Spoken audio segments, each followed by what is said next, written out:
नमस्कार. आज आपण पठाण डेअरी फार्म अकलूज या ठिकाणी आहोत आणि या ठिकाणी बघू शकता तुम्ही हा असा गोठा आहे आणि या फार्मवरती हरियाणावरून या विक्रीसाठी म्हशी आलेल्या आहेत.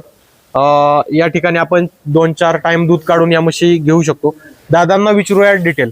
दादा, म्हशी कधी आलेल्या आहेत? म्हशी आज 4था दिवस आहे सगळ्या म्हशी घेऊन. काय दुधाची रेंज राहील आणि विक्रीसाठी काय किमती राहतील? आता दूध म्हटलं तर आता हे 5 म्हशी गेल्या मी मागच्या वेळेस लोड आणलेला त्यामधले आहेत. बरं. त्यांना 10 दिवस झालेत, वेल सेट झालेले आहेत आता.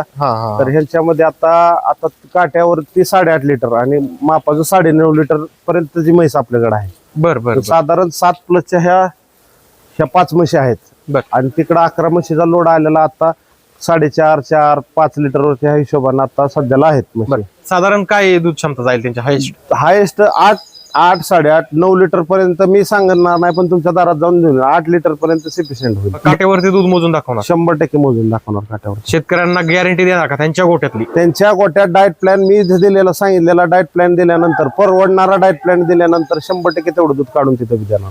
जोपर्यंत शेतकरी संतुष्ट होत नाही तोपर्यंत मी काढून टाकणार. 1 टाइम 4 टाइम तिथं राहायची खायची सगळी सुविधा आहे आपल्याकडे. बरं. तर मंडळी, अशा पद्धतीने तुम्ही या ठिकाणी येऊ शकता. 2-4 टाइम म्हशींचे दूध काढून काट्यावरती दूध मोजून या ठिकाणी म्हशी घेऊ शकता. तर ज्यांना म्हशी खरेदी करायच्या असेल त्यांनी पठाण डेअरी फार्म या ठिकाणी संपर्क करू शकता. धन्यवाद.